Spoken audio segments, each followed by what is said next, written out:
Hey guys, tonight we begin with the bizarre and often ridiculous final moments of those who were supposed to be the most dignified humans alive. Royalty, kings, queens, emperors. Their lives were filled with ceremony, power, and gold-threaded robes. But their deaths?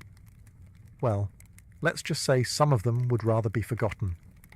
So before you get comfortable, take a moment to like the video and subscribe. But only if you genuinely enjoy what I do here. And let me know in the comments where you're tuning in from and what time it is for you. It's always fascinating to see who's joining us from around the world. Now, dim the lights, maybe turn on a fan for that soft background hum, and let's ease into tonight's journey together. King Adolf Frederick of Sweden. Death by desert.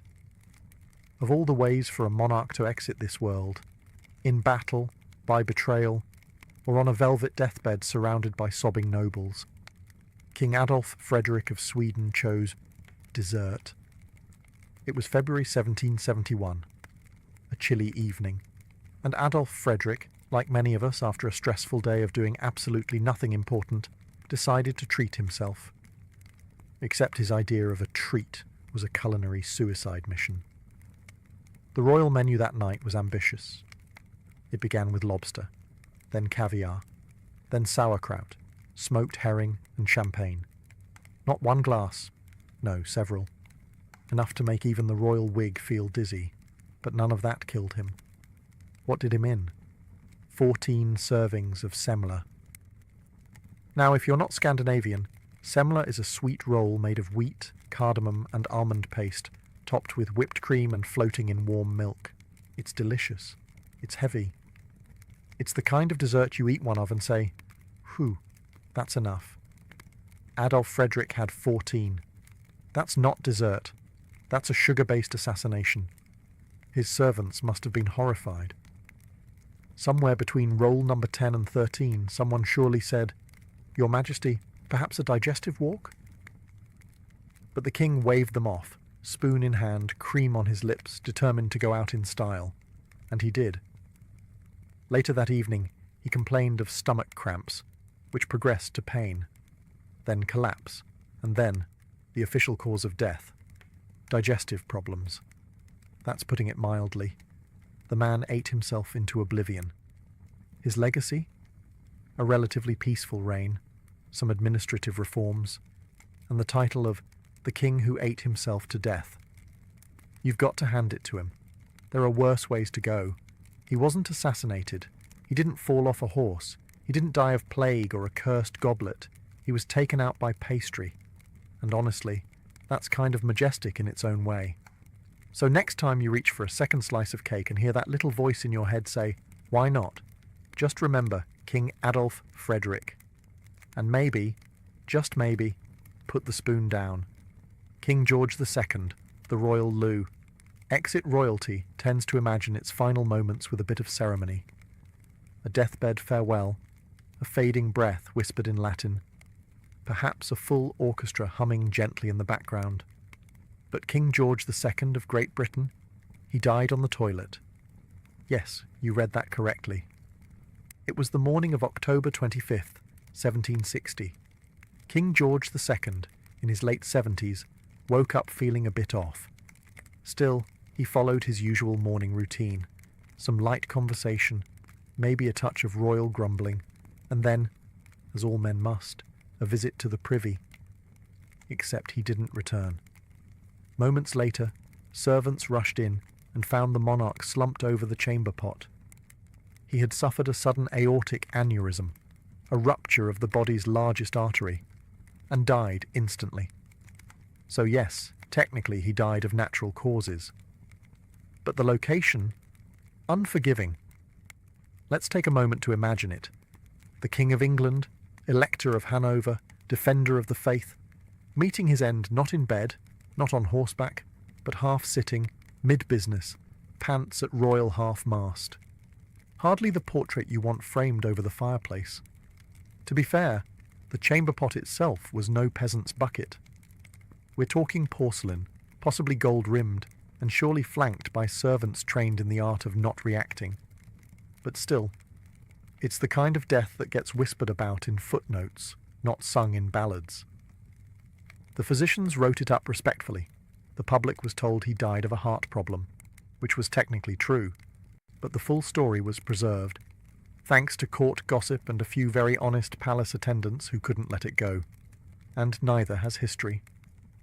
Because for all his accomplishments, his wars, his reforms, his reign over an empire, George II is remembered most clearly for being the only British monarch to die on the toilet, a legacy no one asked for and no one has matched. He ruled an empire and died like a man. Sigurd the Mighty, bitten by a dead man. Some royal deaths are tragic, others are absurd. And then there's Sigurd the Mighty, who managed to die from something even Shakespeare couldn't have invented, a bite from a man who was already dead. Let's rewind to the 9th century. Sigurd Eysteinsson, better known as Sigurd the Mighty, was the Earl of Orkney, a Viking leader, fierce warrior, and all-around Norse tough guy. He spent most of his life raiding, conquering, and terrorising the northern British Isles.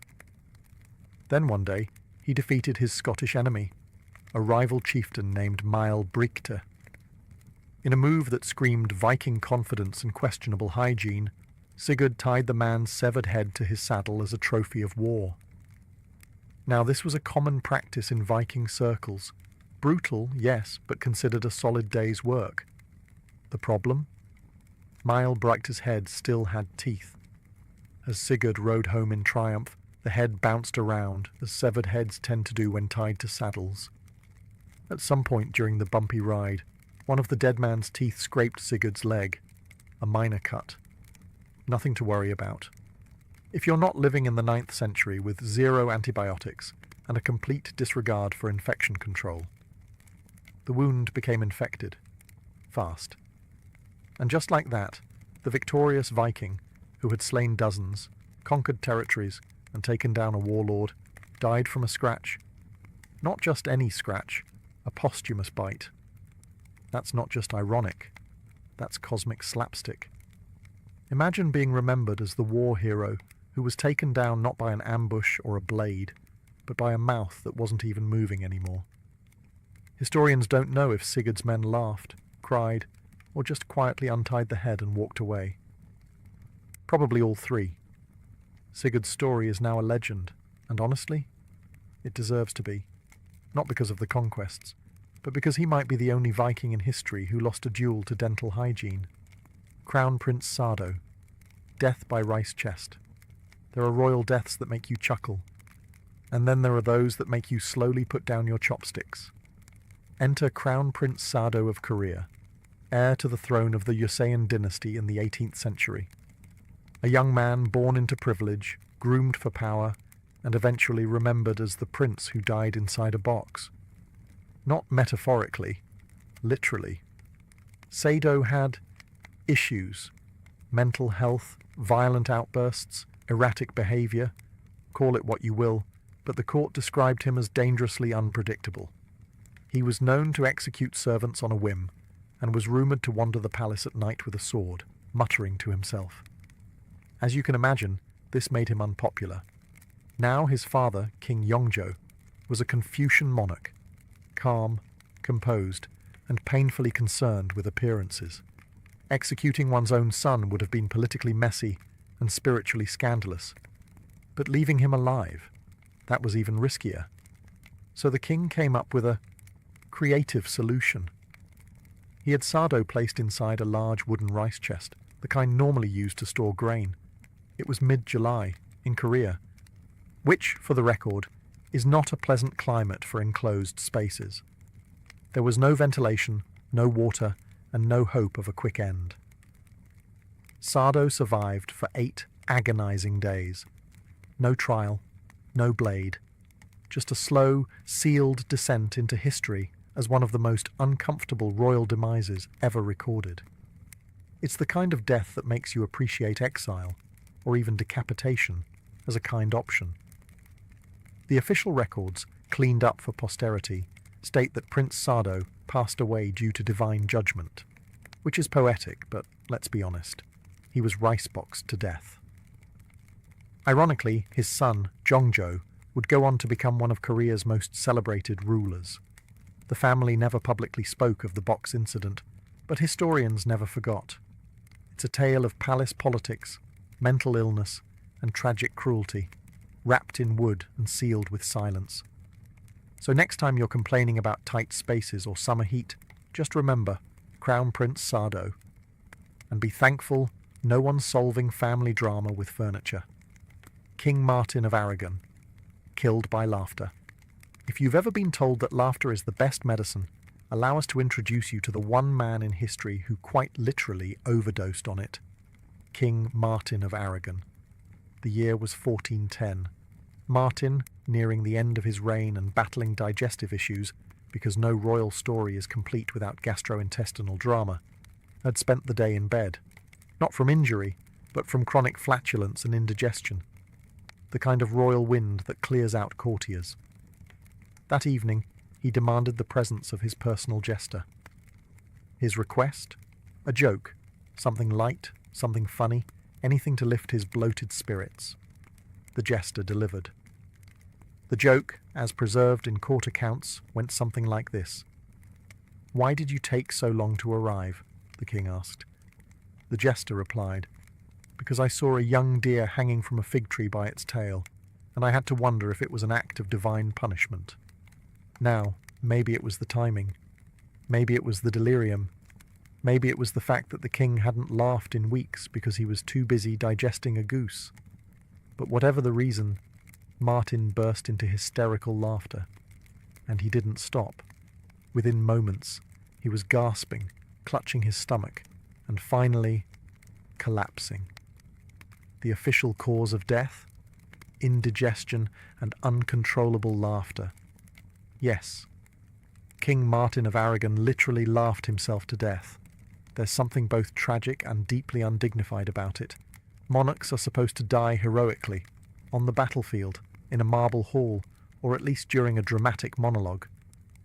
Martin, he met his end with a joke about a deer and a fig tree ringing in his ears. The succession crisis that followed his death plunged the Crown of Aragon into a political mess, but no one could discuss it without stifling a grim chuckle. His advisers must have struggled to write that report with a straight face. Your Majesty has passed, while laughing, extremely hard. In the end, Martin's death became legend, proof that yes, humour can kill. So laugh wisely, guys, especially after dinner. Emperor Qin Shi Huang, poisoned by immortality. If ever there was a man determined not to die, it was Emperor Qin Shi Huang, the first emperor of a unified China, and the kind of ruler who didn't just dream of immortality, he demanded it. Ruling in the 3rd century BCE, Qin Shi Huang was a powerhouse. He standardized Chinese currency, measurements, and writing. He built roads, walls, and armies. He even commissioned the legendary Terracotta Army, a life-sized battalion of clay soldiers designed to protect him in the afterlife. Although, as it turns out, he wasn't exactly planning on using them. You see, Qin Shi Huang had no intention of dying. He was obsessed with the idea of living forever, and he tasked his court alchemists and physicians with delivering that dream. Their solution? Mercury pills. Yes, really. Tiny, shimmering, toxic capsules that were marketed as elixirs of immortality. The science behind it? Non-existent. But it had a shiny glow, and in ancient China, shininess often implied power. The emperor, convinced he was drinking life itself, began taking these mercury-based treatments daily. Not occasionally. Daily. The result? His health began to fail. He became paranoid, erratic, and prone to long absences from the court. On one of these trips, a secretive inspection of Eastern territories where he hoped to find more magical life-extending ingredients, he collapsed and died. Poisoned, ironically, by the very thing he believed would make him eternal. The court panicked. His death was hidden for days to prevent political instability. During that time, to keep the ruse going, his entourage reportedly travelled with a wagon of rotting fish to mask the smell of his rapidly decomposing body. Yes, The emperor who feared death so deeply ended up fermenting next to seafood. To this day, Qin Shi Huang's tomb remains unopened, a literal mountain of secrets. Some scholars believe it may be surrounded by rivers of liquid mercury. Fitting, really. The man wanted to be preserved forever, and in a way he is, not as an immortal legend, but as a cautionary tale about trusting quack science and glowing pills. Pope John XII, a heavenly scandal. The papacy has seen its fair share of drama, political intrigue, religious reform, crusades, and schisms. But few popes ever reached the level of papal chaos achieved by Pope John XII. Born Octavianus, he became pope in 955 AD at just 18 years old. Now becoming the spiritual leader of millions before you're old enough to rent a chariot? Not ideal. And the result? Even less ideal. John XII quickly became known less for sermons and more for scandal. His papal palace reportedly resembled less a seat of Christendom and more a Roman frat house. He gambled. He drank. He allegedly ordained a 10-year-old as bishop. He blessed a man's mistress. He even raised toasts to the devil during Mass. It's no surprise, then, that his death was equally unorthodox.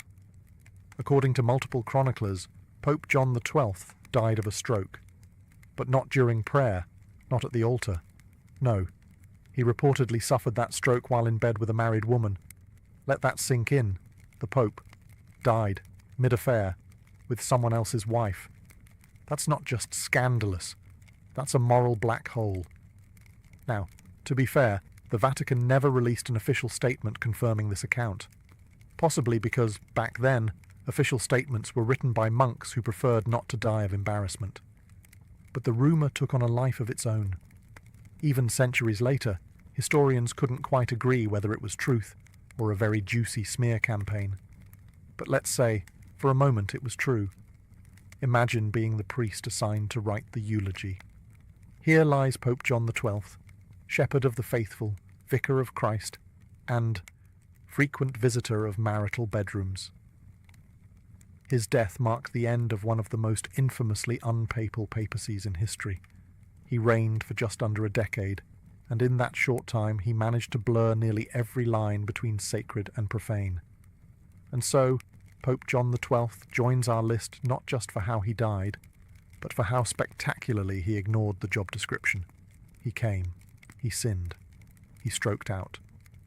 And history never forgot. King Alexander of Greece, monkey business.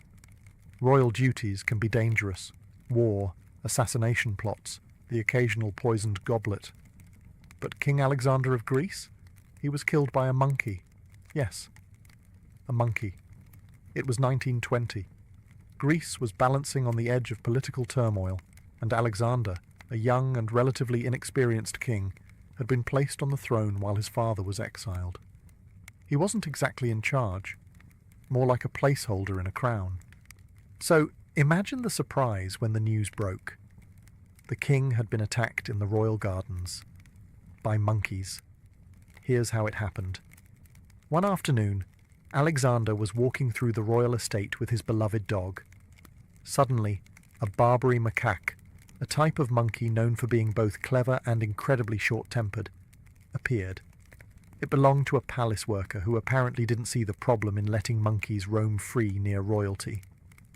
Naturally, the dog and monkey started fighting, and, like any loyal pet owner, Alexander tried to break it up. That's when a second monkey appeared.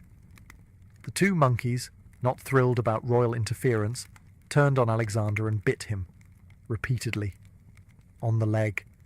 The wounds didn't seem serious at first. He was patched up.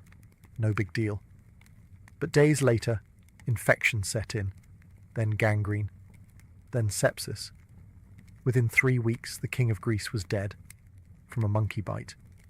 The fallout was immense.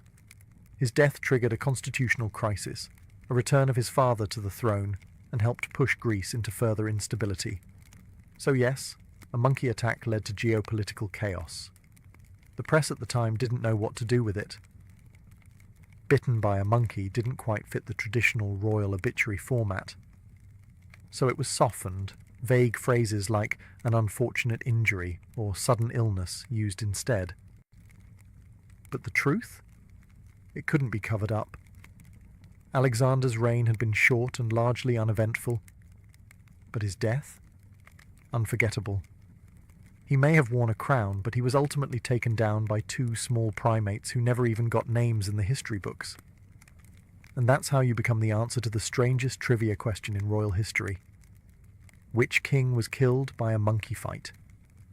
King Charles II of Navarre. Death by candle. When you think of royal death, you might imagine swords, poison, or at the very least, a dramatic fainting spell after a scandalous banquet.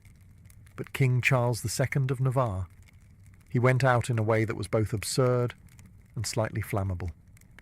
Let's set the stage. It's the late 14th century, and Charles II, also known as Charles the Bad, yes, that was his official nickname, wasn't doing so great. He was sick, very sick, possibly suffering from some degenerative illness brought on by a lifetime of political scheming, betrayal, and general unpleasantness. His doctors, equipped with the finest medieval understanding of medicine, which is to say none, came up with a cutting-edge treatment. Wrap the king from head to toe in linen soaked in brandy. That's right, brandy bandages. Because when in doubt, marinate the monarch. The idea was to warm his body, draw out the illness, and possibly pickle him into health. It might have even worked, if the final step hadn't involved sewing him into the linen cocoon and leaving a servant to snip the thread. Enter the candle. The servant, working late by flickering candlelight, leaned in to make the final cut, and then, as court historians describe with both horror and dark amusement, the flame touched the linen. Now remember, the king was soaked in alcohol. He went up like a torch. The servant panicked. There was screaming, chaos, probably a few nobles fainting in the corridor. But by the time they extinguished the king, it was too late. Charles II died in one of the most undignified ways possible, accidentally barbecued by his own nurse. The irony was thick. A man who spent his entire life plotting others' downfalls, poisoning rivals, switching alliances, betraying kings, was ultimately undone by his own drip-dry bandage and one inattentive assistant. And so Charles the Bad, who had once ruled with fire and fear, met his end as firewood. Let it be a lesson. Never mix royal treatments with open flame, especially if your nickname is already the Bad. King Edmund II, death on the privy. Some royal deaths are dramatic, some are symbolic. And then there's King Edmund II of England, who allegedly met his end in the most vulnerable position a man can be in, sitting on the toilet. Known as Edmund Ironside, because the second just wasn't intimidating enough, he reigned for only 7 months in 1016. His nickname came from his battlefield grit and refusal to yield to Danish invaders, particularly King Canute the Great, who was breathing down England's neck at the time. Edmund fought like a lion, enduring defeat, betrayal, and political chaos. He was everything you'd expect from a tough Anglo-Saxon king, until the very end, when all that martial glory was overshadowed by what happened in the privy. According to a persistent and suspiciously detailed medieval rumour, Edmund was assassinated while using the toilet. How? A would-be killer, knowing the king's schedule and digestive reliability, hid beneath the wooden seat. And when Edmund sat down, surprise dagger. From below. Gruesome? Yes. Dignified? Not remotely. The official record is murky. Some sources say he died of wounds after battle. Others mention an unnamed private treachery. But a few chroniclers, clearly blessed with imagination, describe the whole scenario in remarkable detail, right down to the killer hiding in the cesspit and striking upward. It's the kind of story that feels like political slander, and yet it's stuck. Because nothing erodes a legacy like death by outhouse ambush. Imagine the scene. Edmund, perhaps humming a victory tune, sitting down after a long campaign, thinking he's finally earned a quiet moment, and then betrayal from below. It's not the stuff of royal murals. It's the stuff of cautionary tavern tales. To be fair, if the assassination tale is true, it was a cunning move. A king is never more defenceless than mid-privy. No armour, no guards, no sword. Just linen, gravity, and unfortunate trust in 11th century plumbing. So whether fact or folklore, Edmund II's death reminds us that even iron-sided kings have soft spots, especially when seated. King Henry I, too many eels. Of all the fatal indulgences in royal history, King Henry I of England may take the prize for the most slippery. Because in 1135, the king who had ruled for over 3 decades, survived war, political turmoil, and rebellious barons, was finally defeated by, wait for it, a plate of lampreys. If you're not familiar, lampreys are jawless, eel-like fish with a mouth that looks like it belongs in a medieval torture chamber. They were considered a delicacy back then. Today, we'd probably call them nightmare noodles. Henry I, however, loved them. He was known to be absolutely obsessed. His court physicians, who understood very little about medicine but a great deal about guessing, had repeatedly warned him against eating so many of them. They were considered rich food, heavy on the digestion, light on survivability. Did Henry listen? Of course not. He was a king. And what's the point of being monarch if you can't defy every medical warning in existence? So during a visit to Normandy, Henry sat down to a grand meal and consumed a surfeit of lampreys, meaning he ate way too many of these slippery, slimy medieval sea worms, not fried, not dipped in anything respectable, likely just boiled and arranged in a grim little pile. Shortly after, he fell violently ill. Abdominal pain, vomiting, fever, the full royal digestive meltdown. Within days, he was dead. The official cause? Food poisoning. His body was embalmed and sent back to England in the winter cold, and there are horrifying details about the journey that we won't get into here. Let's just say, preservation was not a strong suit in 12th century Europe. Historians agree he was a capable and often ruthless ruler. But none of that mattered when his love for a grotesque fish dinner landed him 6 feet under.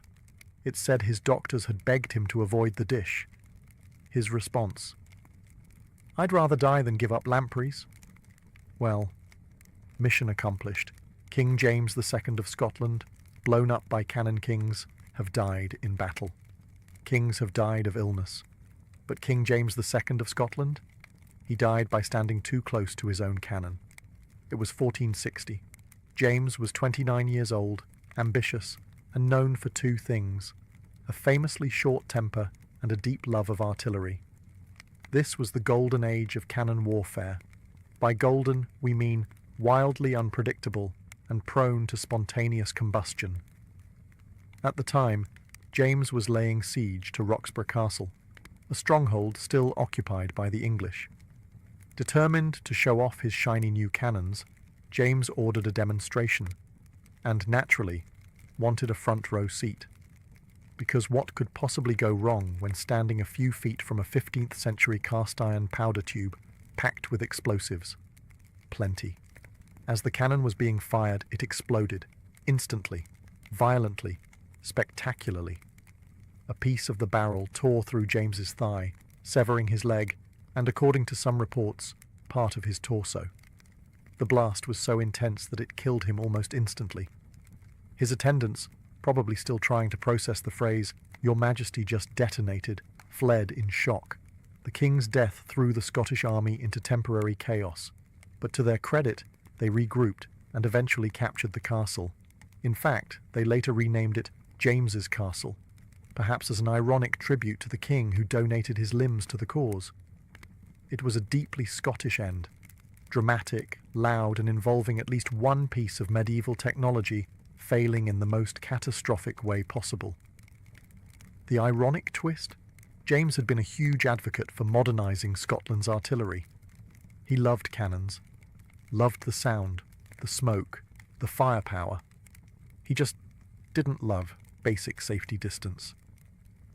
Today, James II is remembered less for his politics and more for being one of the few monarchs in history blown up by his own enthusiasm. Emperor Elagabalus. Too weird to live. If the Roman Empire ever needed a poster child for maybe let's tone it down, it would be Emperor Elagabalus. Born Varius Avitus Bassianus, which already sounds like a spell, he became emperor in 218 AD at just 14 years old. That's right, a teenage emperor. Combine that with near unlimited power, vast wealth, and a complete disregard for anything resembling restraint, and you get one of the most bizarre reigns in Roman history. Elagabalus didn't just bend rules, he melted them down and made jewelry out of them. He appointed a horse as a government official, a trend among Roman eccentrics, insisted on being called empress instead of emperor, and once invited guests to a feast and dropped rose petals on them until some suffocated. His personal life was just as chaotic. He reportedly married 5 times, including once to a Vestal virgin, which was illegal, and was famous for dressing in women's clothing, wearing makeup, and offering money to any physician who could surgically convert him into a woman. In modern terms, we might call him gender non-conforming or fluid, but in ancient Rome, this made him a scandal wrapped in a toga. While his behavior shocked Roman elites, what really got him in trouble was his disregard for Roman religious traditions. He tried to replace Jupiter, king of the gods, with Elagabal, a sun deity from Syria. He even built a massive temple and made senators watch as he danced around a sacred black stone. Eventually, the Praetorian Guard, Rome's version of the Secret Service, but with more daggers, had enough. In 222 AD, they assassinated Elagabalus and his mother. Their bodies were dragged through the streets, dumped into the Tiber River, and the Roman Empire collectively hit reset. Elagabalus was only 18 when he died, a teenager with too much power, too many parties, and far too little impulse control. Historians still debate whether he was a misunderstood visionary or just a chaotic tornado in a silk robe. But one thing is clear. His reign was too weird, too wild, and for Rome, just too much. Catherine the Great, rumours that outlived her few rulers in history had reputations as grand or as scandalously misunderstood as Catherine the Great of Russia. She was a brilliant reformer, a patron of the arts, a political powerhouse who expanded the Russian Empire and corresponded with Voltaire. But if you mention her name at a dinner party, chances are someone will mumble something about a horse. Let's get this out of the way. No, Catherine did not die in an intimate encounter with a stallion. That myth, persistent, absurd, and thoroughly untrue, was cooked up by her enemies after her death. It has no historical basis and says more about 18th century gossip than it does about Catherine herself. The real story? She died of a stroke in 1796 at the age of 67, while using the toilet. That's it. She collapsed in her private quarters and never regained consciousness. Quiet, undramatic, and very human. But why the horse rumour? Catherine, during her reign, made powerful enemies, both foreign and domestic. She was a woman ruling alone in a male-dominated empire, unapologetically intelligent, and known for her passionate personal life. She had lovers, sure, but so did many kings before her. The difference? Catherine's conquests were documented and scandalized, while her male counterparts were praised for theirs. After her death, political rivals and bitter aristocrats seized the opportunity to undermine her legacy. The horse rumour, vulgar and absurd, was tailor-made for enduring humiliation. It stuck, not because it was believable, but because it was too shocking to forget. It's the royal version of a bad tabloid headline that just won't go away. So while Catherine expanded Russia's borders, modernized its administration, and helped drag the empire into the Enlightenment, she's still haunted by one fake equestrian footnote. In the end, she didn't die with drama. She didn't die in battle. She died like many before her, quietly, privately, and with history refusing to let her go with dignity. If there's a lesson here, it's this. Power is fleeting, but rumours have long legs, especially when they involve horses. Emperor Valentinian II. The bathtub death. No one can explain. Most royal deaths have an explanation. A battle, an illness, a misjudged eel. But Emperor Valentinian II of Rome, his death remains a mystery that's been floating, quite literally, for over 1,600 years. Let's rewind to the year 392 AD. Valentinian II was only 21 years old. He had technically been emperor since the tender age of 4, because nothing screams qualified to rule the Roman Empire like still being in diapers. But, as with most child emperors, someone else was really in charge. That someone was a general named Arbogast. Now, Arbogast wasn't subtle. He was essentially using Valentinian as a puppet while pulling the strings behind the scenes. The young emperor, understandably not thrilled about being a royal mannequin, started pushing back. Tensions rose. Political whispers turned into threats. The palace air got heavy with accidental death energy. And then one morning, Valentinian was found dead in his bath. Not in the middle of a lavish feast, not stabbed on the Senate floor, just peacefully drowned, in a tub, no bruises, no blood, just a lifeless young emperor, floating awkwardly like the end of a badly written mystery novel. Arbogast, of course, claimed it was suicide. A convenient and very tidy explanation. Historians, however, have long doubted that story. Valentinian was young, ambitious, and had just begun asserting his authority. Suicide? Unlikely. Political murder? Now that's more Roman. But because no one actually saw it happen, and because forensic science back then amounted to, well, he's not breathing, the true cause of death was never proven. What followed was even messier. The Western Roman Empire plunged into chaos. Arbogast installed a puppet ruler, and yet another civil war ignited, all triggered by a corpse in a bathtub and 100 unanswered questions. Valentinian II's death may not be the most gruesome on our list, or the most absurd, but it wins the prize for most suspicious silence. Because if there's one thing history teaches us, it's this. When emperors die in bathtubs, somebody probably helped. In the sun-drenched city of Argos, where marble temples gleamed and the sea breeze tangled with the scent of olive trees, a frail girl named Telesilla was born into a life of quiet expectation.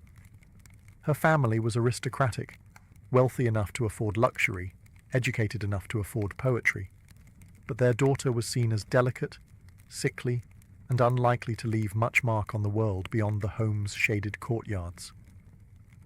From a young age, Telesilla suffered from chronic illness. We don't know exactly what plagued her. Ancient records rarely give us such mercy, but she was often bedridden, a passive observer of life's energy from behind linen curtains. In a society that prized athleticism and public presence, especially among men, Telesilla's physical weakness could have been a sentence to obscurity. But here's where fate, or perhaps the muses, intervened. Unable to join the bustling life of the agora or the festivals of Hera, Telesilla turned inward. And inward she found poetry. Lines and rhythm became her companions. Words were her resistance. Instead of falling into despair, she began composing verses, some say with the same fluency others used to breathe. Her poems honored Apollo, Artemis, Athena, divine beings of strategy, healing, and war. It's almost ironic, considering what would come later. And as her poetry deepened, something else changed. Pausanias, the ancient travel writer, claimed that through her dedication to the muses and the act of writing itself, Telesilla's body began to heal. Slowly, steadily, she grew stronger.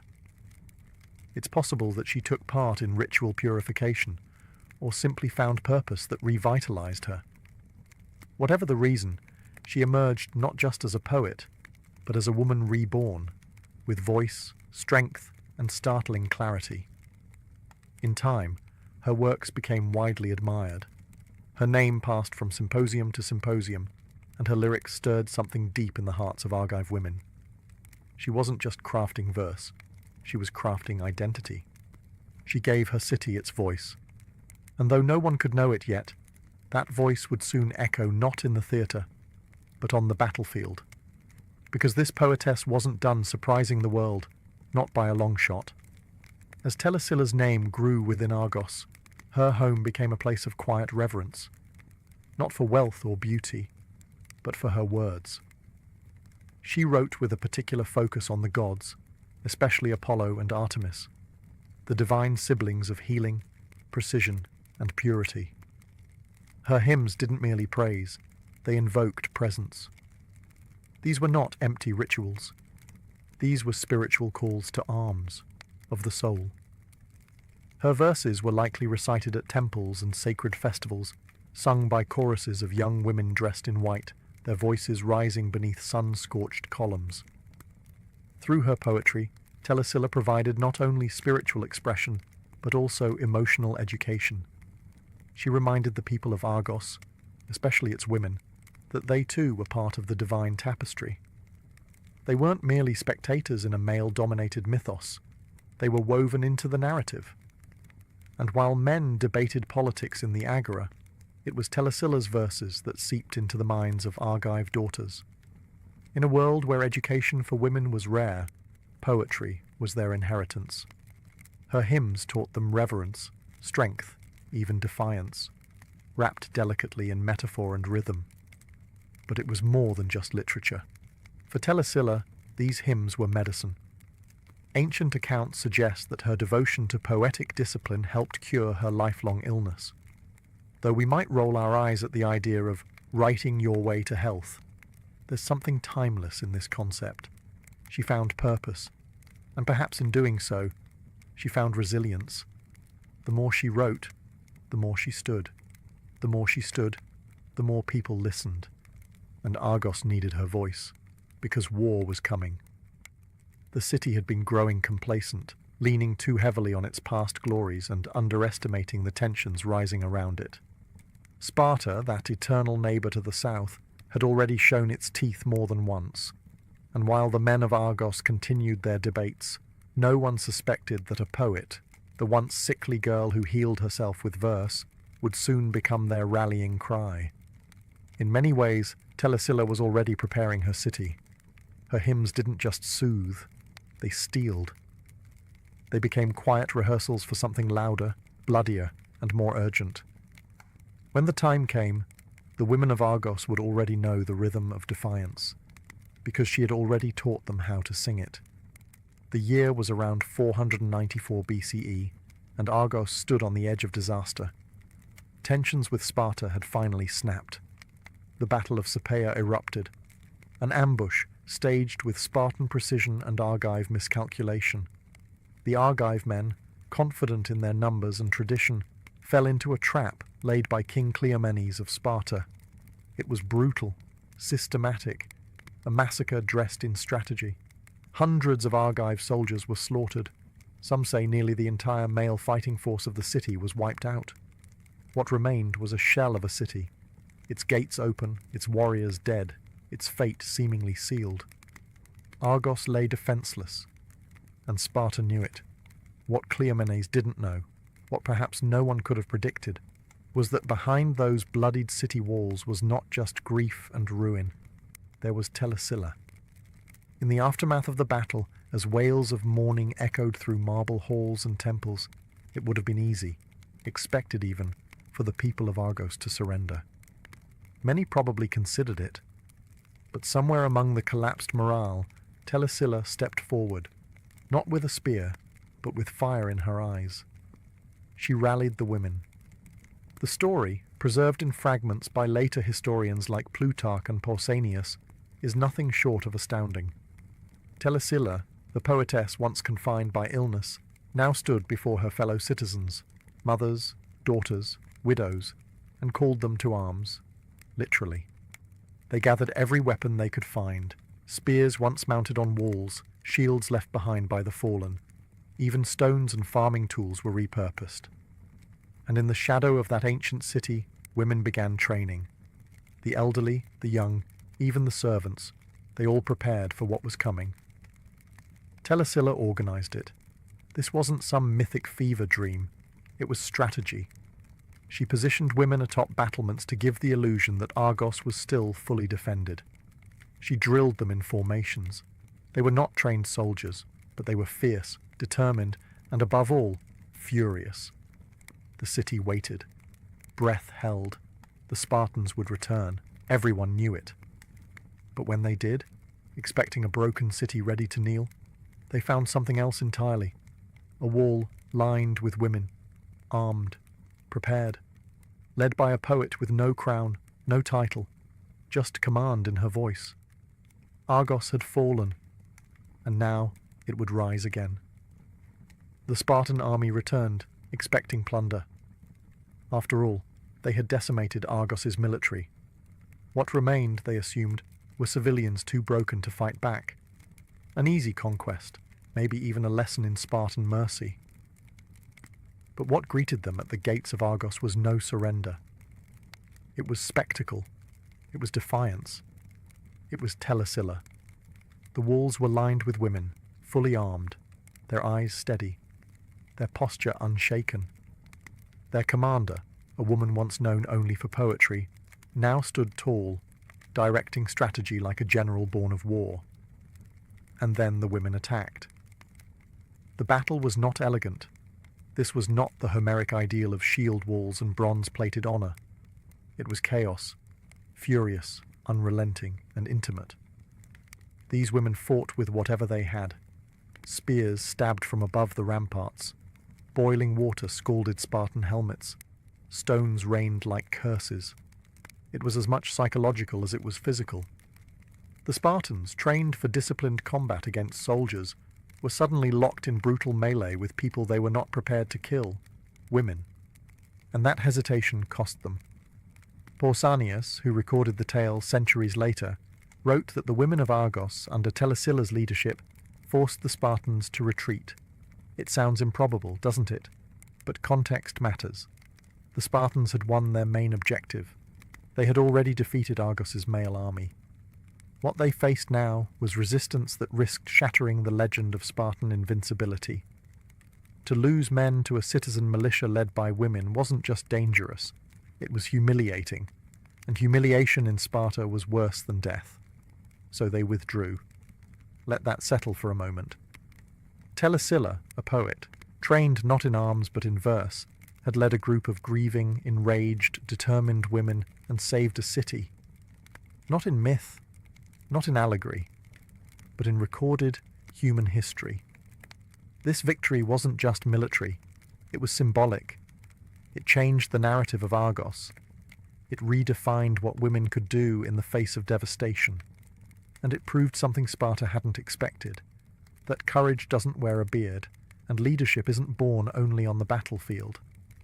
That day, Argos didn't fall to Sparta. It stood taller than ever, held up by hands that had once only held lyres. And it was Telesilla who handed the city its second breath. Victory had a strange taste. The city of Argos had survived, but it was changed. Its streets still echoed with grief. Its temples bore the bloodstains of husbands, brothers, and sons who never came home. But over all that silence stood something remarkable, a new kind of legacy, stitched together by women's hands and Telesilla's unshakable resolve. She didn't claim power. She didn't crown herself queen or sit upon a throne. Telesilla returned to her poetry.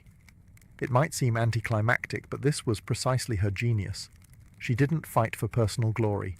She fought because her city needed her. And once Argos was safe, she resumed what she loved, composing hymns and honoring the gods. But now, her verses had new weight. They weren't just lyrics sung at festivals. They were reminders, living memory set to meter. Imagine the girls of Argos growing up in the shadow of that victory, whispering stories of the poet general who once led their mothers into battle. Imagine their voices reciting her verses under moonlight, not just as ritual, but as power.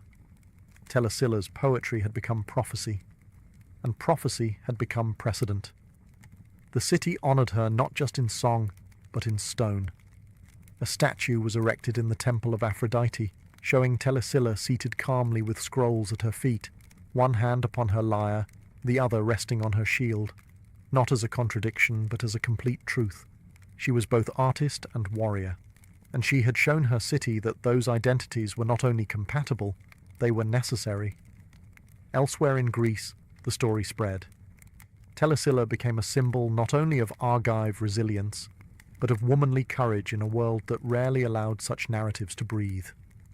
Philosophers debated her, poets echoed her themes, and in time, her name was preserved in collections of heroic women, standing shoulder to shoulder with queens and oracles.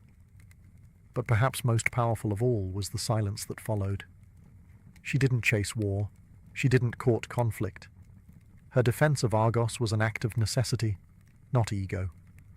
When peace returned, so did she, to her ink, to her rhythm, to the private sacred space where poems were born. And in doing so, she proved that real strength isn't measured in how long you hold the sword, but in knowing exactly when to put it down. Telesilla's name began to stretch beyond the city walls of Argos, carried not by armies, but by admirers. Her story, part history, part legend, was whispered in symposiums, etched into scrolls, and retold in hushed admiration by men who never thought they'd speak of a woman as both poet and protector. She was not mythologized into a goddess. She remained human, and that made her all the more powerful. Her dual legacy resonated deeply across the Greek world because it broke a mold that many didn't realize could be broken. In an era when women were expected to be silent, invisible, or ornamental, Telesilla was none of those things. She was educated, expressive, and, when the moment came, fierce. And yet, even her poetry was not lost to time. Some of her verses survived, cited by later grammarians and scholars. Though fragmentary, they suggest a rich, reverent tone, filled with invocations of the divine, vivid imagery, and a deep understanding of ritual. She didn't just write, she shaped the sacred. It's difficult to say how much of her work has vanished into history's abyss. Like so many women of antiquity, her voice was preserved only in pieces, filtered through the pens of men centuries after her death. But even these remnants are enough. They speak of a woman who believed in beauty, in community, in purpose, and in the capacity of language to build more than verse, to build courage, memory, resistance. Artists later depicted her surrounded by scrolls and shields, sometimes crowned with laurel, sometimes simply sitting alone in contemplation, always poised between song and silence, art and action. She inspired later generations of women, though subtly, like a steady flame that never quite goes out. In the Hellenistic period, and even into Roman times, her name appeared in anthologies, a rare inclusion among lists dominated by male voices. Her story wasn't repeated out of novelty, it was repeated because it mattered. Telesilla of Argos wasn't the loudest warrior, nor the most prolific poet, but she was something rarer, a woman who moved between two worlds with grace, fire, and intent. And in doing so, she forced the world to take notice, not with conquest, but with clarity. As centuries passed, the name Telesilla began to fade, not from legend, but from mainstream history. Like so many women of the ancient world, her memory was tucked into footnotes, her achievements mentioned only in fragments, and often with a tone of polite surprise, as though it were somehow an accident that a woman had done something remarkable. The Hellenistic world, with its shifting power centers and cultural transformations, began favoring different kinds of heroes: conquerors, philosophers, kings. In this new climate, a woman poet who defended her city with wit and will didn't quite fit the mold of the stories that empires like to tell. By the time Roman authors picked up her name, it was almost folkloric. Plutarch mentions her with a kind of rhetorical curiosity, less interested in her verse or her politics, and more in the idea that a woman had ever wielded command at all. To him, and many of his contemporaries, Telesilla was an anomaly, a remarkable exception, a rare flower in a man's garden. But this is where history itself betrays us. Because it wasn't just Telesilla who vanished from the center of the narrative. It was countless women like her, leaders, thinkers, poets, whose stories were deemed too inconvenient to preserve in full.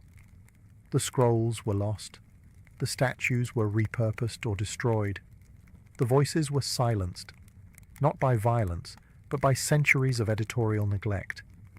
And yet, Telesilla persisted. Her story survived not because it was allowed to, but because it was too compelling to kill.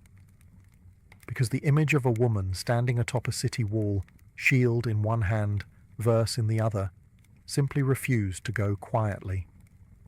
That kind of image doesn't disappear. It smoulders in memory, reignites in times of crisis, and whispers to each new generation that bravery wears many faces, and some of them wear veils. In modern times, historians and feminists alike have begun to revisit her legacy. Not to exaggerate it, but to reclaim it. To dust off the silence and examine what happens when we let the full weight of a woman's story stand beside her male counterparts. And in doing so, we don't just remember Telesilla. We remember what history tried to forget. Though much of ancient Greece has crumbled, its statues worn smooth, its scrolls turned to dust, Telesilla's legacy still lingers in three enduring forms: stone, scroll, and sisterhood. First, the stone. In the ancient sanctuary of Aphrodite in Argos, long after the war cries faded, a statue of Telesilla once stood. Not a grand marble colossus, but a thoughtful monument. She was depicted seated calmly, her scrolls scattered at her feet, her hand resting on a helmet.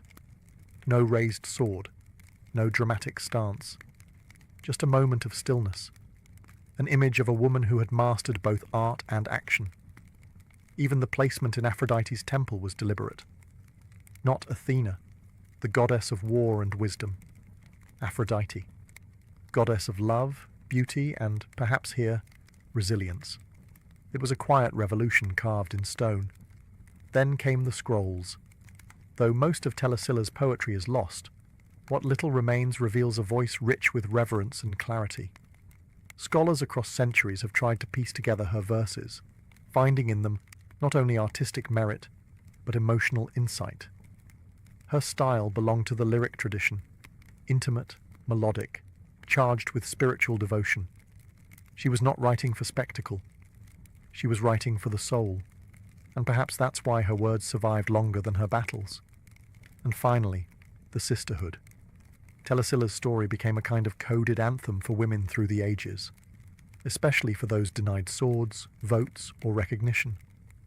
She offered something more enduring than strategy: permission. Permission to act, to speak, to lead, to protect. She wasn't just a historical figure. She was a mirror, one in which generations of women could see their own potential reflected, no matter how obscured by time. Her tale has inspired plays, poems, even academic treatises. In feminist readings of ancient history, she is no longer a footnote. She is a cornerstone, a reminder that when institutions fall silent, individuals can still shout. That when history closes a door, memory opens a window. In classrooms, in books, in whispered conversations among those hungry for forgotten heroines, Telesilla lives on. She is the patron saint of the underestimated, the poet who chose not only to sing of heroes, but to become one. Telesilla never asked to be remembered. She didn't command monuments or beg for her name to be etched in history. And yet, here we are, over 2,000 years later, still speaking her name, still telling her story, still awed by what she did in a world that tried to forget her kind. What makes her legacy so compelling is not just that she fought or that she wrote, but that she did both when neither was expected nor allowed of someone like her. A sickly girl with a lyre was never supposed to lead a militia. A woman who composed hymns wasn't meant to rewrite the fate of a city. But she did. And not through divine intervention or noble birth, but through clarity, purpose, and grit. In the grand tapestry of Greek history, full of heroes with bronze muscles and flowing capes, Telesilla stands apart. She doesn't roar like Achilles or scheme like Odysseus. She does something far harder. She holds the line. She looks into the face of collapse, and she does not flinch. Not because she was fearless, but because someone had to act, and no one else did. And that's what makes her echo last. She reminds us that heroism doesn't always come with a trumpet blast or a poet's blessing. Sometimes it comes in the form of a woman who picks up a sword with shaking hands, steadies herself, and says, "Not today." Today, scholars and creatives alike continue to draw inspiration from her. Her story is taught in feminist studies, referenced in discussions about women in warfare, and even invoked in debates about the fluidity of roles across gender and class. She has become not just a symbol of Argos, but of resistance itself. And if you listen carefully, her voice still hums beneath the surface of modern tales, in every woman who steps up when others step back, in every artist who refuses to stay in their lane, in every act of courage that begins with a whisper and ends in thunder. Telesilla's legacy is not locked in the past. It is alive, breathing, moving quietly through the world. Because the truth is, the lyre was never put down. It was simply transformed into something sharper. Before arches, before blueprints, before even the idea of architecture, there was a simple human need to get from one side to the other. Across rushing rivers, deep ravines, and perilous chasms, the early ancestors of humanity faced a question as old as travel itself. How do you cross when the land disappears? The very first bridges were not built by engineers. They were stumbled upon by wanderers and hunters who noticed a fallen tree spanning a stream or watched vines drape across a gorge. These early crossings weren't planned. They were found. Nature gave the hint, and humans took the cue. A fallen log, a line of stones placed just right. This was where bridges were born. Out of curiosity, out of fear, out of hunger. Over time, those accidental crossings became intentional. In rainforests, people began binding together vines and reeds to form hanging footpaths. These weren't exactly stable. You wouldn't want to cross one in the dark. But they were a beginning. A literal lifeline between food and famine, isolation and community. In parts of what is now South America, early civilizations began using twisted plant fibers to create longer suspended crossings. These weren't just primitive ropes. They were woven, reinforced, and tested with centuries of refinement. The Incas, long before the Spanish conquest, perfected the art of the rope bridge. But even before the Inca Empire, the peoples of the Andes were mastering techniques that required deep understanding of tension, weight distribution, and natural materials. What makes these early bridges remarkable is not their size, but their boldness. Imagine looking at a river gorge hundreds of feet deep, and instead of walking away, you begin tying grass together. That's not just ingenuity. It's a kind of bravery wrapped in necessity. These first crossings changed more than routes. They changed relationships. Once two valleys were linked, ideas flowed as easily as people. Trade routes emerged. Languages mingled. Cultural exchange was born on shaky ropes and damp planks. A bridge, even the humblest one, is always more than wood and fibre. It's an invitation, a statement, a quiet refusal to let nature have the final say. In those earliest spans, civilizations took their first steps toward connection and never looked back. High in the Andes Mountains, where cliffs drop like knives and rivers roar with glacier melt, the Inca Empire wove its own answer to nature's brutal geography. The Incas didn't just build bridges, they tied the sky together. Their roads ran for thousands of miles across mountains and valleys, but it was the rope bridges, or cuishuachaca, that truly defied imagination. These bridges were made entirely of grass. Not wood, not metal, not stone, just woven strands of ichu, a tough mountain grass twisted into cords, and those cords twisted into cables. The process wasn't just technical, it was ceremonial. Entire villages would gather once a year to build or rebuild these bridges by hand. Each family was responsible for a section of rope. They braided, chanted, and hauled, working in a rhythm passed down through generations. The resulting bridge could stretch across a 100-foot canyon, swaying with every gust of mountain wind. No nails, no bolts, just pure tension and trust. And yet these rope bridges were strong enough to support llamas, soldiers, messengers, and traders.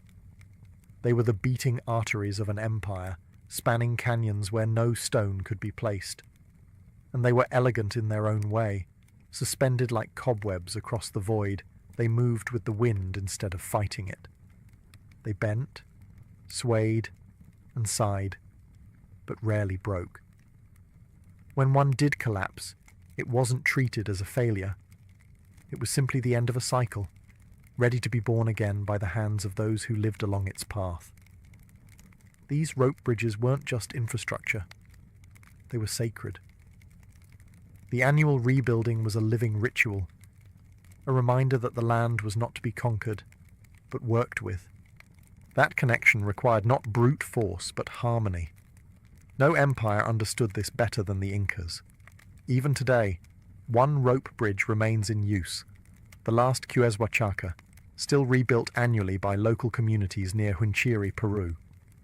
UNESCO has recognized it as intangible cultural heritage. Tourists cross it gingerly. Locals cross it with muscle memory. In a world that increasingly forgets how to repair, the Inca Bridge reminds us of something ancient and vital, that strength doesn't always come from stone. Sometimes it comes from woven grass, shared labor, and the will to meet across the void.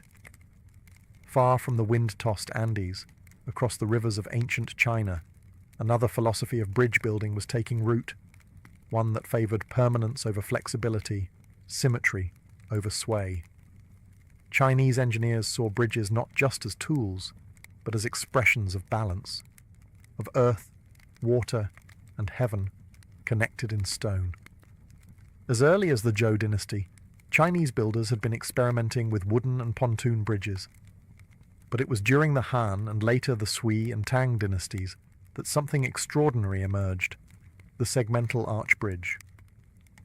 Unlike the steep Roman arch, which relied on a high curve, the Chinese approach flattened the arch, giving their bridges a gentle rise and greater stability under dynamic loads like carts and animals. These were not just aesthetic choices. They were masterclasses in tension and compression. Take, for example, the Zhaozhou Bridge, built in the early 7th century by the engineer Li Chun. Spanning 123 feet with a 37-foot high arch, it remains one of the oldest surviving open spandrel stone bridges in the world. It's not just old, it's brilliant. Li Chun designed it with smaller, secondary arches along the base to reduce weight and water resistance during floods.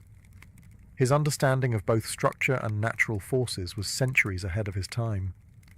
But Chinese bridges weren't only feats of engineering, they were deeply poetic. Many were built near temples or gardens, reflecting ideals of Taoist harmony and Confucian order.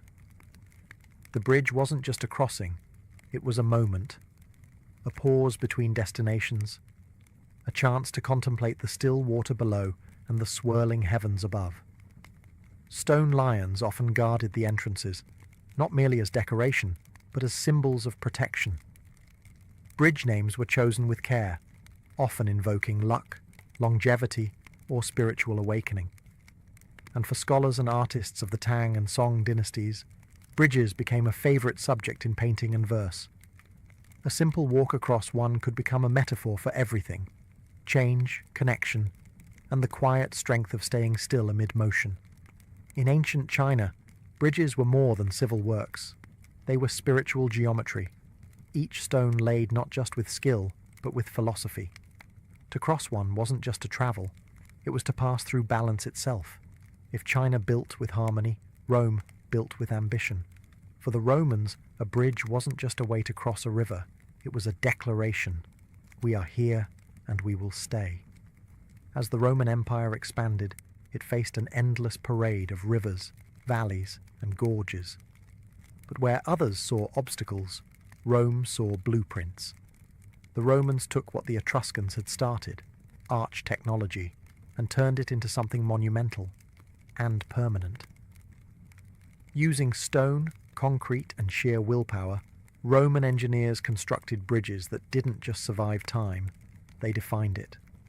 One of the most famous is the Pons Fabricius, built in 62 BCE, which still carries foot traffic across the Tiber River today. That's more than 2 millennia of wear and war, flood and footstep, and still standing. The genius of the Roman bridge lay in its arch. A Roman arch distributed weight evenly, channeling force into the ground. It allowed bridges to span wider rivers and support heavier loads. And with the invention of pozzolanic concrete, which could set underwater, Roman builders gained flexibility their rivals couldn't match. But function was never enough for Rome. These bridges were built with grandeur. They were often faced with marble or limestone, inscribed with the names of emperors, adorned with statues and triumphal messages. Some were even designed as part of aqueducts, like the breathtaking Pont du Gard in modern-day France, which served as both a water channel and a towering architectural statement. For Roman legions, bridges meant speed. For Roman merchants, they meant prosperity. And for the empire itself, they meant permanence. The roads of Rome were famously straight and unyielding, but it was the bridges that made those roads matter. Wherever Rome went, it bridged the gap, literally and metaphorically, between conquest and civilization. A bridge wasn't just infrastructure, it was empire in miniature, orderly, strong, and built to last. Even after the empire fell, many Roman bridges remained, used, rebuilt, reimagined. The stones whispered of a time when engineers walked hand in hand with emperors, and when rivers, no matter how wide or wild, bowed to the Roman will. To cross a Roman bridge was to walk in the footsteps of conquerors, and to feel the weight of eternity under your feet. While Rome built in stone and China in symmetry, ancient India quietly cultivated a bridge tradition that was unlike anything else on earth. Bridges made from trees. Not cut wood, not rope, not carved beams. Living, growing trees. In the wet, hilly region of Meghalaya, in the northeast of the Indian subcontinent, rivers are fed by relentless monsoons. Flash floods sweep away bamboo, rope, and timber bridges with ease. But centuries ago, the Khasi and Jaintia peoples found a way to use nature not as an obstacle, but as a partner. They began guiding the roots of the Ficus elastica tree, a type of rubber fig, across streams and rivers. Slowly, patiently. Over years, then decades, the roots were trained using hollowed-out tree trunks, scaffolding, and bamboo frames to grow toward the opposite bank. When the roots met, they were woven and anchored into the soil, creating a bridge that was, quite literally, alive. These living root bridges didn't rot. They didn't splinter. In fact, they grew stronger with age. A young bridge might take 15 years to become usable, but once mature, it could last hundreds of years, sustained by the very land it stood on. This was not fast architecture. It was generational. A grandfather would begin weaving a bridge that his grandchildren might one day walk across. There was no blueprint, only tradition. No calculation, only intuition passed down through watching, doing, and remembering. And these bridges weren't just functional. They were breathtaking. Suspended among waterfalls and emerald valleys, the root bridges curved and twisted like something from a fairy tale, organic and surreal, blending into the jungle as if grown by myth. In a world that often values speed, India's living bridges are a defiant slow song. They show that time, care, and cooperation with nature can produce wonders just as lasting as stone. They are community projects, sacred paths, a reminder that not all strength is rigid. Some of it is woven, flexible, and alive. To cross a root bridge is to cross into a different rhythm of civilization, one that listens to the earth rather than reshaping it. And in that quiet balance, India bridged more than rivers. It bridged the wild itself. In the cradle of civilization, where the Tigris and Euphrates carved ribbons through desert and city, early Mesopotamians faced a familiar problem, rivers that both nourished and separated. These waterways brought trade, irrigation, and life. But they also created boundaries, and where boundaries exist, someone eventually builds a bridge. Unlike the later empires of stone and steel, ancient Mesopotamians worked with what they had: mud brick, timber, and ingenuity. Their rivers were broad but not bottomless. Their materials were fragile, but their minds were not.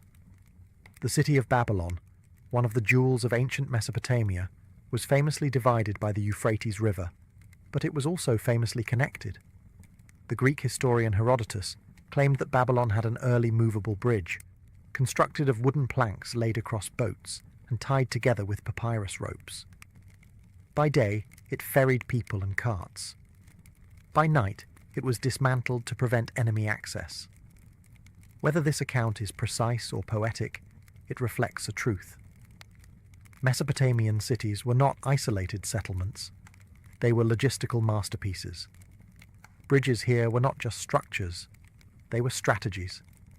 Some were built low and temporary, designed to be rebuilt after floods. Others were made with baked bricks and asphalt mortar, resting on foundations driven deep into silt and clay. Mesopotamians understood the river's moods. They didn't try to conquer water with brute force. They tried to work around it, above it, and sometimes even under it. Trade caravans carrying grain, textiles, and lapis lazuli needed bridges. Temples and ziggurats drew pilgrims from opposite shores, and kings, forever in need of control, understood that whoever held the bridge controlled the city. Over time, as empires like the Assyrians and Persians rose, their bridges grew in complexity. Engineers began incorporating stone piers and more permanent wooden spans, but the roots of that engineering went back to the simplest acts: bundling reeds, piling clay, stretching logs. The logic of bridging, the why, came long before the how. Mesopotamian bridges may not have survived the centuries like Rome's or inspired poetry like China's, but they formed a vital foundation. They were among the first expressions of infrastructure, the bones of organized society. They taught us that where there is commerce, there must be connection, and where there is water, someone will always try to walk across it. To the ancient Greeks, the world was not just a place to live. It was a canvas to be shaped, measured, and perfected. And when it came to bridges, they brought the same thoughtful attention to proportion, harmony, and engineering that they poured into their temples and sculptures. Unlike the Romans, the Greeks weren't obsessed with spanning vast distances or showcasing imperial power.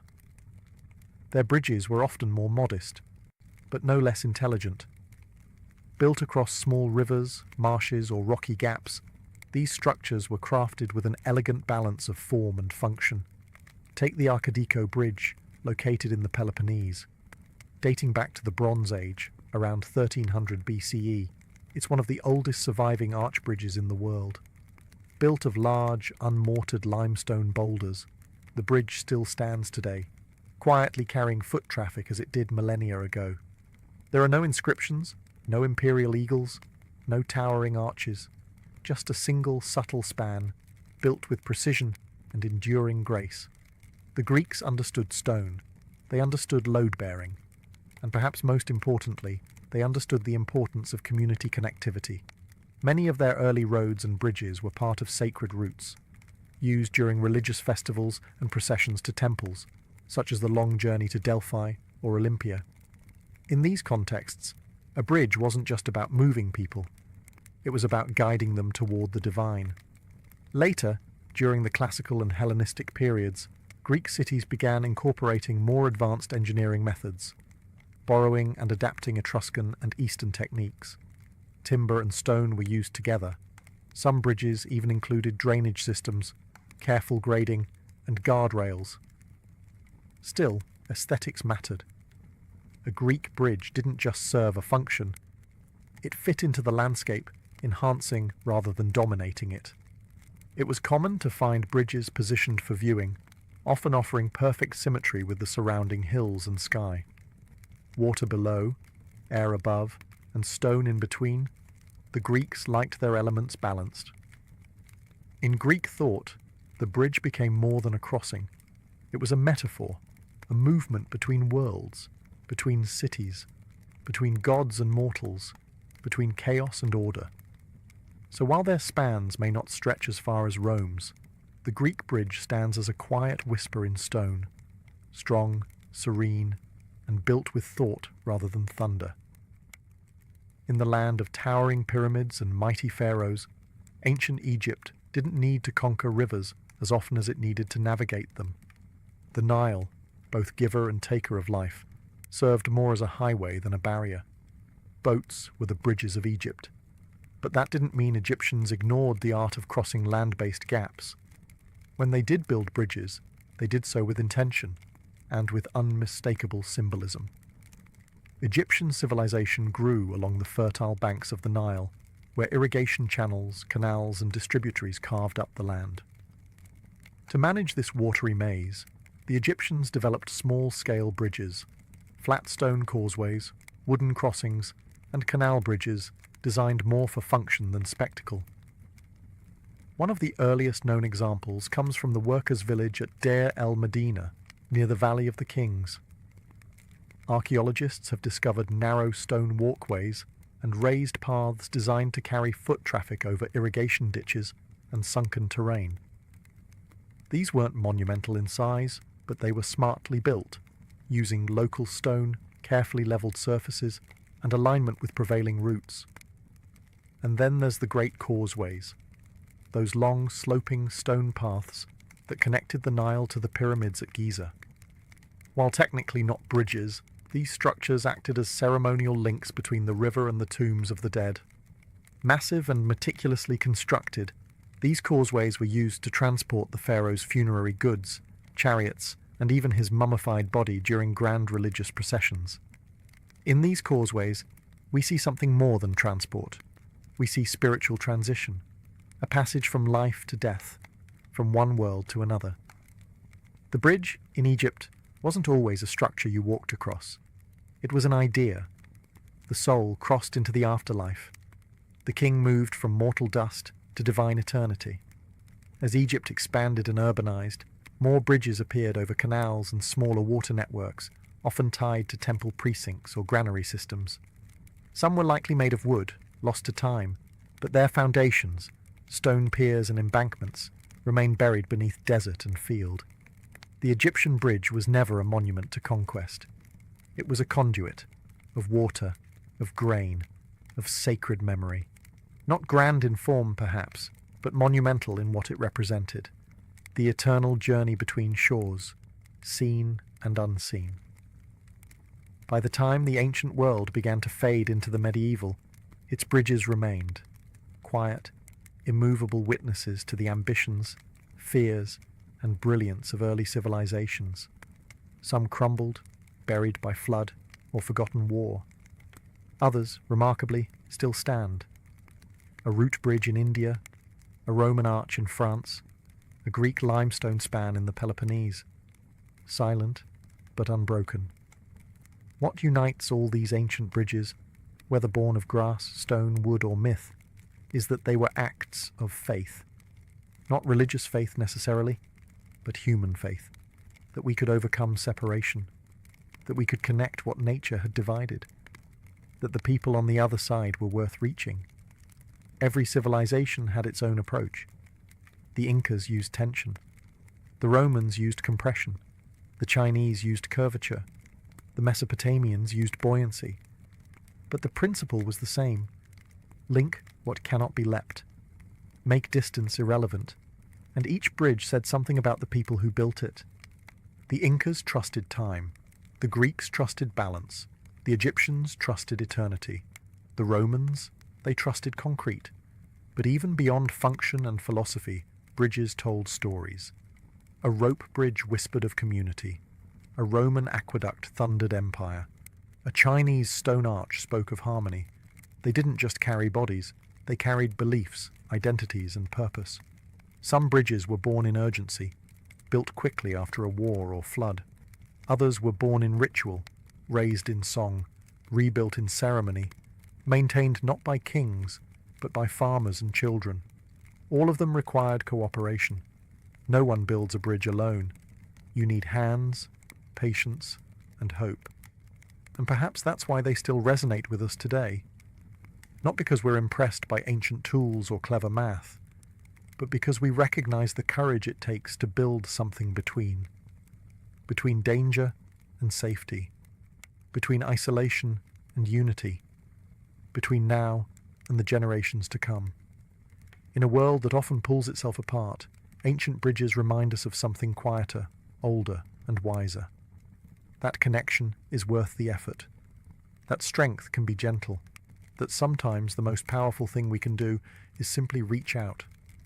So the next time you cross an old bridge, pause. You're walking on the remains of ancient dreams, and they're still holding. Before there were words carved into clay or hymns sung in stone temples, there was sound. Not organized music in the way we know it, but raw, instinctive rhythm, nature's own symphony waiting to be noticed. The crackling of fire, the patterned drip of rain, the rustle of leaves, the rhythmic thump of feet. These were the first instruments, and somewhere along the way, early humans stopped just listening. They started imitating. The earliest musical instruments known to us come from the Paleolithic period. Among them, flutes made from bird bones and mammoth ivory, found in caves in Germany and dated to over 40,000 years ago. They had holes carefully drilled along their bodies, designed to control pitch, not just make noise. These weren't toys, they were tools of emotion. Imagine it, in the flickering dark of a cave, someone gently blowing into a carved bone, the notes echoing like whispers through stone. A lullaby for a child, a chant for the hunt, a sound to soothe the dying or stir the sacred. These first notes weren't just entertainment, they were memory made audible. Early music likely served functional roles. Rhythmic clapping or drumming could synchronize group labor, build morale, or intimidate enemies. Repetition made things memorable. Long before writing, information was sung, not said. Melody was a mnemonic device, anchoring knowledge to tone and pattern. The beginning of oral tradition is, in many ways, the beginning of music. In tribal rituals across ancient cultures, we see evidence of percussion instruments, wooden slats, seed rattles, stretched animal skins struck in time. These tools helped bind communities together, providing a shared experience that required no translation. You didn't need to speak the same language to move to the same beat. Music likely emerged alongside and intertwined with spiritual belief. In early burials, we find instruments placed beside the dead, flutes, drums, bells, as if the journey to the next world required accompaniment. Or perhaps the music was meant for the living, echoing with grief, hope, or a longing to reach beyond the veil. In these earliest sounds, we weren't just surviving, we were beginning to express ourselves, to remember, to celebrate, to mourn. Before we built cities or wrote myths, we sang. In the fertile crescent of Mesopotamia, where the Tigris and Euphrates carved paths of life through desert and clay, music was not a pastime. It was a necessity. From Sumer to Babylon, from temple to tavern, sound shaped identity, order, and the divine. The Mesopotamians didn't just play music, they recorded it, structured it, and tied it tightly to the heavens. Among the earliest visual records of musical culture comes from Sumerian cylinder seals and reliefs, dating back to the 3rd millennium BCE. These tiny artworks depict musicians holding lyres, flutes, and drums. But the true marvel lies in what archaeologists later uncovered. The lyres of Ur, elaborate instruments adorned with gold, lapis lazuli, and carved bull heads. These were not mere tools.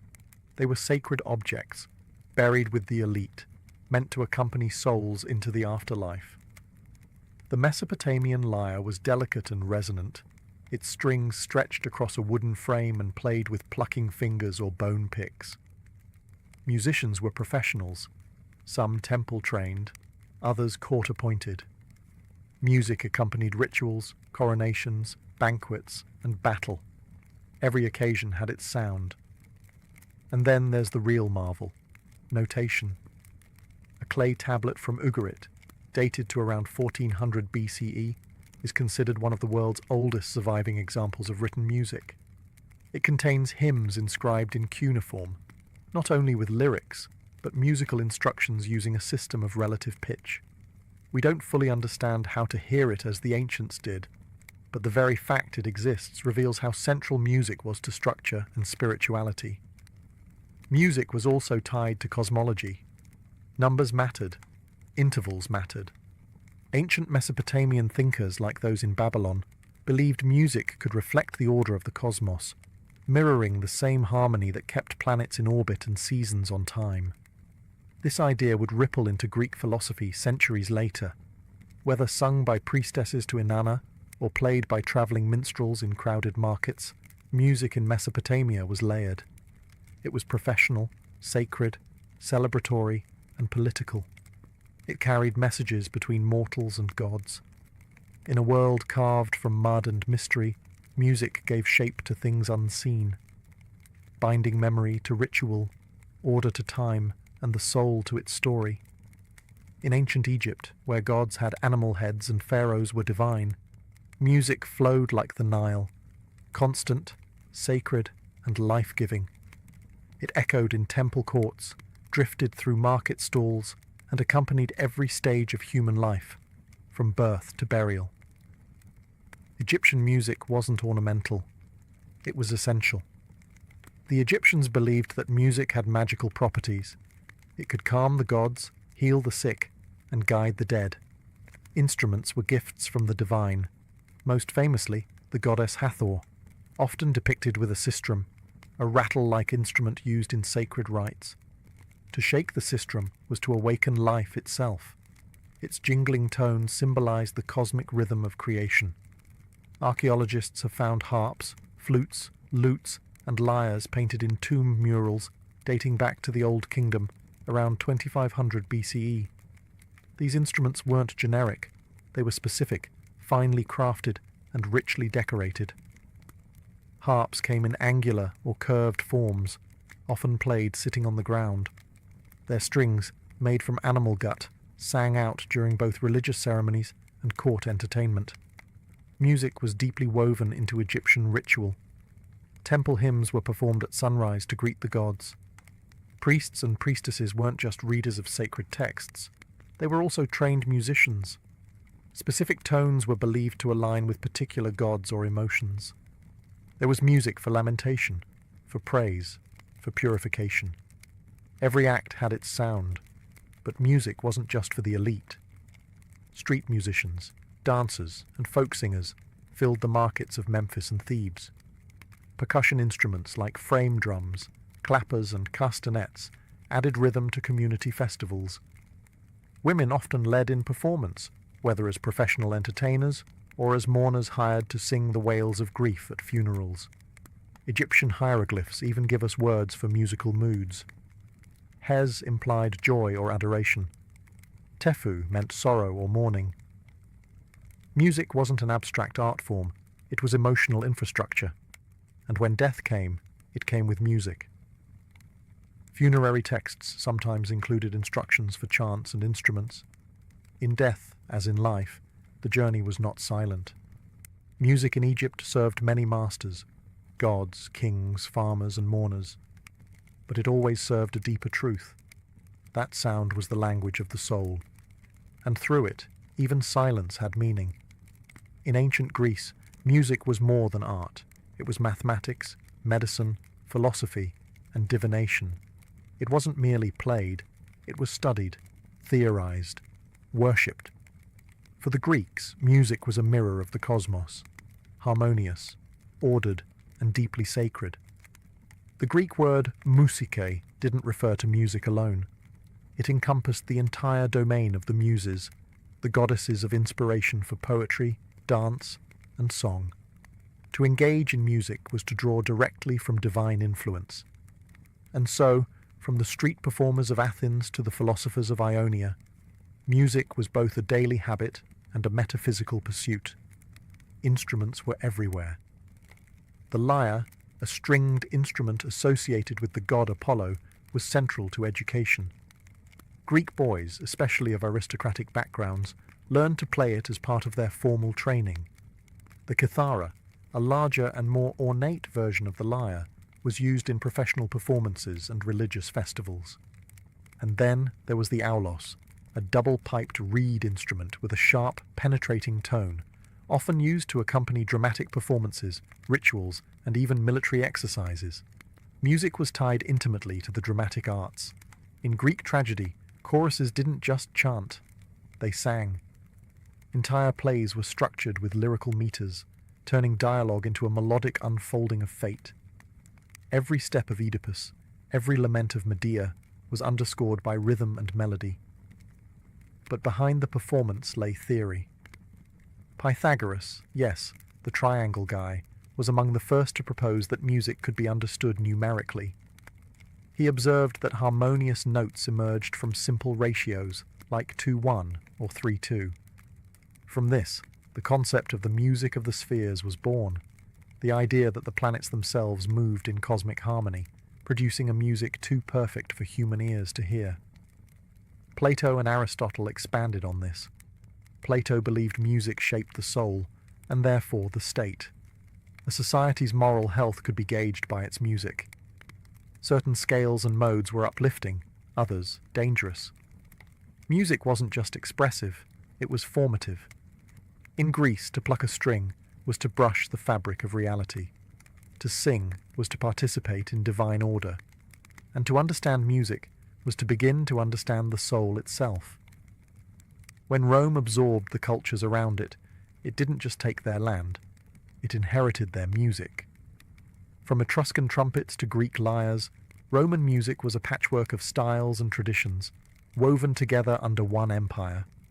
But unlike the Greeks, who often philosophized about music's moral function, the Romans focused on its practical uses, and sometimes its volume. Music in Rome was everywhere. In temples, military camps, theatres, banquets, and the infamous arenas, music served to command, entertain, and impress. One of the most iconic Roman instruments was the cornu, a large curved brass horn used by the military. When blown, it sent clear signals across the battlefield, orders, formations, and alerts. It wasn't beautiful, but it was effective. For Roman soldiers, music was survival. In civilian life, the soundscape was more elaborate. The tibia, a Roman version of the Greek aulos, was played at sacrifices and public events. The hydraulis, or water organ, was an early keyboard instrument that used air pressure and water to produce sound. Found in both religious ceremonies and gladiatorial games, it was likely loud, dramatic, and theatrical, perfectly suited for Rome's flair for spectacle. At banquets and private feasts, music took on a more seductive role.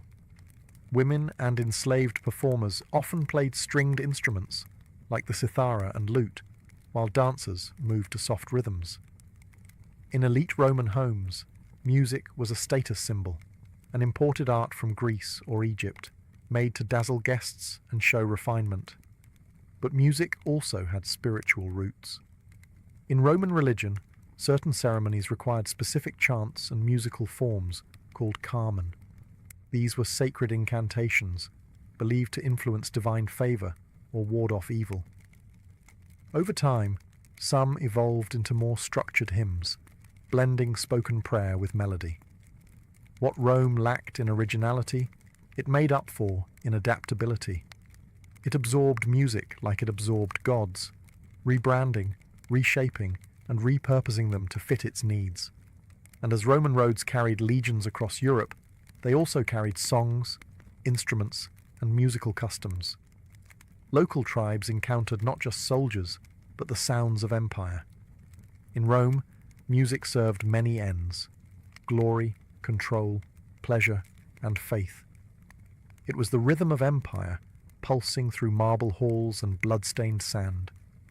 Long before Vedic chants echoed through the temples of India, a quieter but equally profound musical culture thrived in the Indus Valley Civilization, one of the world's earliest urban societies.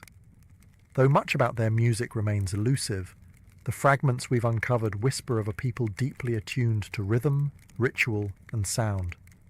Unlike Mesopotamia or Egypt, the Indus Valley left behind no deciphered texts on music. Yet what they did leave, their instruments, terracotta figurines, and urban acoustics, speaks volumes. Archaeologists have unearthed cylindrical drums, shell trumpets, and carved flutes made of bird bones and terracotta. Some of these flutes, remarkably, have perfectly spaced finger holes, suggesting a sophisticated understanding of pitch and scale. Perhaps most telling are the figurines of dancers found at sites like Mohenjo-daro, limbs frozen mid-step, hair braided, torsos swaying. Where there is dance, there is rhythm. Where there is rhythm, there is music. These figures suggest not only communal celebration, but choreographed, percussive culture. The drum wasn't just entertainment, it was expression. Later, as Vedic civilization emerged and Sanskrit texts began to form, the musical tradition of the Indian subcontinent would explode into complexity. But its seeds, those silent ceramic flutes of the Indus, had already taken root. Over time, music in India became inseparable from spiritual practice. The Vedas, the sacred Hindu texts, were chanted in highly regulated melodic patterns called sama. These weren't songs as we know them. They were sound formulas intended to maintain cosmic order.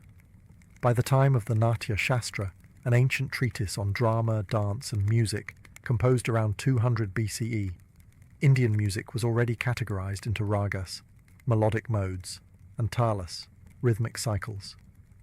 Instruments like the veena, an early stringed instrument, and the mridangam, a double-headed drum, became staples of religious and court music. But even as theory deepened, the soul of Indian music remained the same. Music as devotion, music as vibration, music as a bridge between body and spirit, sound and silence, mortal and divine. In the lands of the Indus, music wasn't written in ink. It was written in breath, beat, and eternity. In ancient China, music was never merely sound. It was cosmic order made audible. Rooted in Confucian and Taoist philosophy, early Chinese music sought to mirror the harmony between heaven, earth, and humanity. To play music was not just to entertain, but to align oneself with the moral and natural rhythms of the universe. Some of the oldest archaeological finds include stone chimes, bianking, and bone flutes, xun, dating back to the Neolithic period. These instruments were carefully tuned, not just for beauty, but to reflect cosmic principles.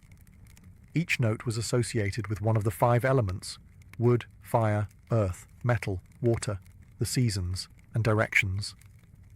A melody wasn't just music, it was philosophy and sound.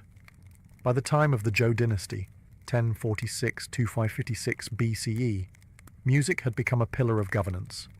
Confucius himself famously said, "To educate someone, start with poetry, strengthen with ritual, and perfect with music." He believed that music shaped the soul and that a well-governed state would be reflected in its musical culture. Harsh or dissonant music meant disorder. Gentle, orderly tones signified harmony. Court musicians played with instruments like the guqin, a 7-string zither associated with scholars and sages. Its quiet, introspective tones weren't meant to entertain crowds, but to cultivate inner virtue. The player sat alone, fingers brushing the strings in a meditative dialogue between self and nature. Larger ensembles used instruments like the sheng, a mouth-blown free reed instrument, drums and bronze bells, especially in ancestral rites and state ceremonies. The ya-yue, or elegant music, was the official ceremonial genre used in rituals to honor heaven and ancestors. Every sound, every interval, had a ritual function, carefully controlled to avoid spiritual imbalance. Chinese music theory also developed unique scales, such as the pentatonic scale, which uses 5 notes per octave. This gave Chinese melodies their fluid, drifting quality, evoking water, wind, and introspection. In ancient China, to hear music was to hear the balance of the world. To perform it well was to live well. Every note was a prayer. Every silence, a teaching. In the ancient Hebrew tradition, music was a conduit between heaven and earth, between grief and praise, between people and their covenant with God. It wasn't entertainment, it was sacred. Every note played, every voice lifted was an offering. From the earliest books of the Hebrew Bible, music appears as a central force. In Genesis, Jubal is named as the father of all who play the lyre and pipe, suggesting that even at the very beginning, music was seen as a foundational human gift. In Exodus, after the Red Sea parts and the Israelites escape Egypt, Miriam takes up a timbrel, leading women in dance and song, a moment of celebration carved forever into sacred memory. By the time of King David, music had become a structured, integral part of spiritual life. David himself was both warrior and musician, said to calm King Saul's tormented spirit with the sound of his harp. Under his reign, music flourished as temple ritual. He appointed Levitical musicians whose role was not only to perform, but to preserve sacred songs and maintain spiritual order through sound. The Psalms, many attributed to David, form one of the oldest and richest hymnals in human history. These lyrical prayers, written in poetic form, were intended to be sung, chanted, or recited with instrumental accompaniment, usually lyres, harps, cymbals, and trumpets. Some psalms speak of sorrow, others of triumph, but all are musical expressions of the soul in dialogue with the divine. The first temple, built by Solomon, institutionalized music even further. Musicians were assigned shifts, instruments were standardized. Trumpets signaled offerings. Cymbals marked sacred transitions.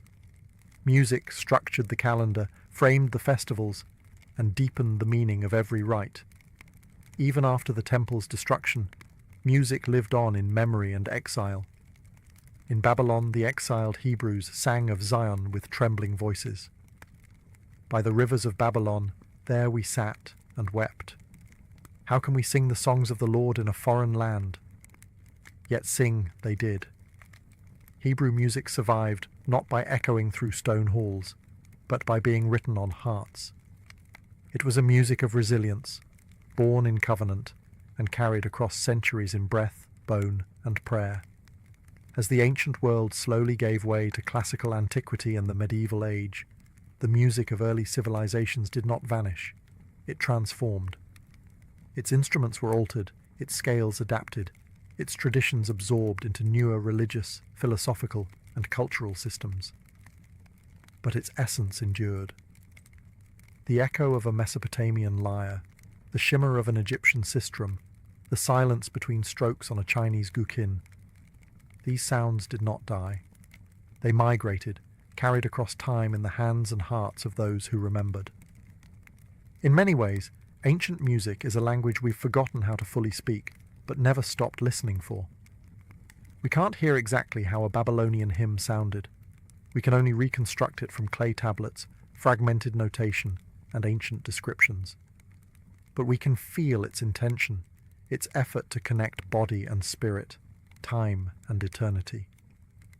Even in the absence of full musical scores, we still see music etched in stone and painted on walls. Dancing priestesses in Minoan frescoes, harpists carved into Assyrian reliefs, Roman mosaics showing cithara players at feasts.